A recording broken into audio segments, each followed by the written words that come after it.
The Jews have been struggling with peace their whole existence.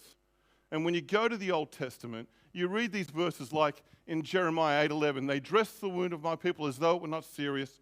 Peace, peace, they say, when there is no peace. Ezekiel says something very similar. He says this, because they lead my people astray, saying peace, when there is no peace, and because when a flimsy wall is built, they cover it with whitewash. And somehow, this is a great analogy for how the world feels like today, doesn't it?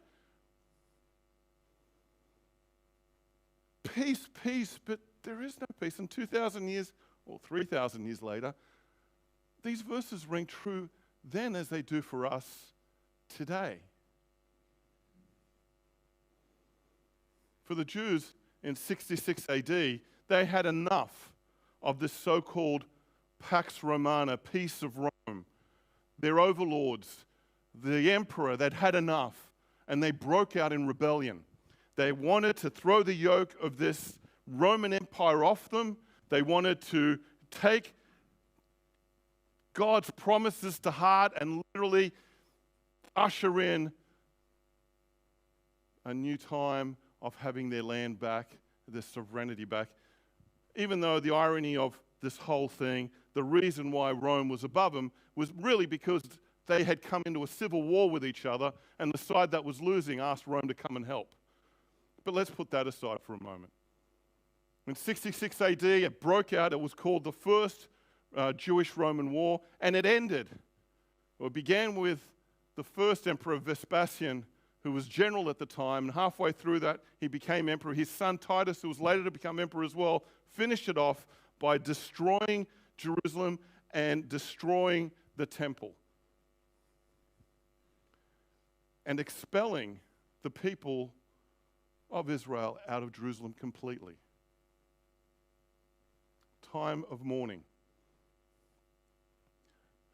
So, a few years go by, rebellion starts to swell up again, and in 115 AD, the second Jewish-Roman war began, this time with the exiles. They were in Egypt, in Cyprus. It's called the Kittos War, and what happened was they broke out. Some 200,000 people died in this second war. And it got to the point where the Jews were then expelled from Alexandria, from Egypt, and from Cyprus.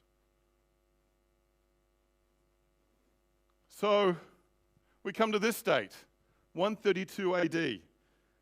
The Romans now have a firm control over the whole of Judea. The Jews aren't allowed in Jerusalem at all. The place has been razed to the ground. The oppression of the Romans is pretty heavy.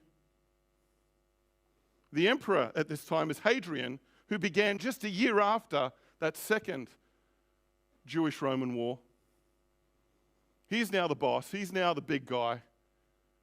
And a guy named Simon Bar Kokhba, he decides that they need to plan an insurrection. And for years, they begin building tunnels under their towns. Tunnels to various areas to escape, to get prepared for ultimately what was an attack on the Romans again. And so without warning, they pop out of these tunnels and kill mercilessly Roman citizens, women, children, men.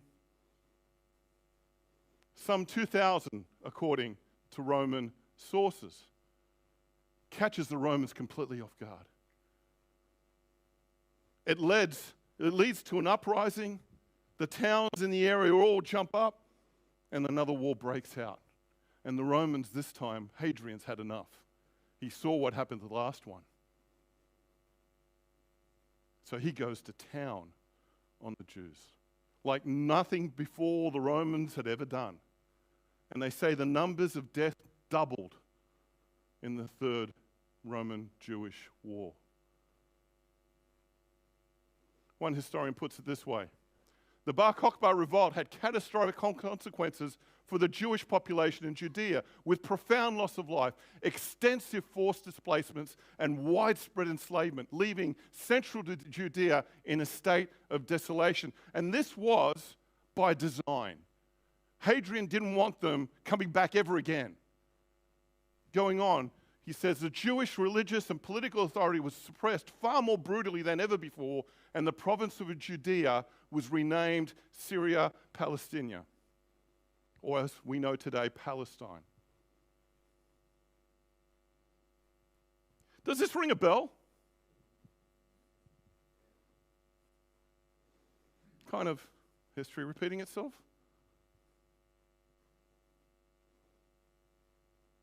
What the Jews did to the Romans sounds very much like what the Palestinians have done to the Jews.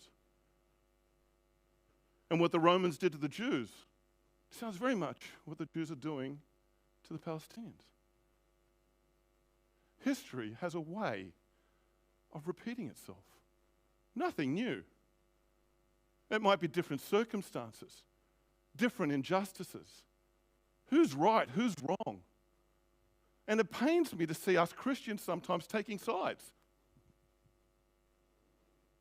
both proclaiming justice or injustice.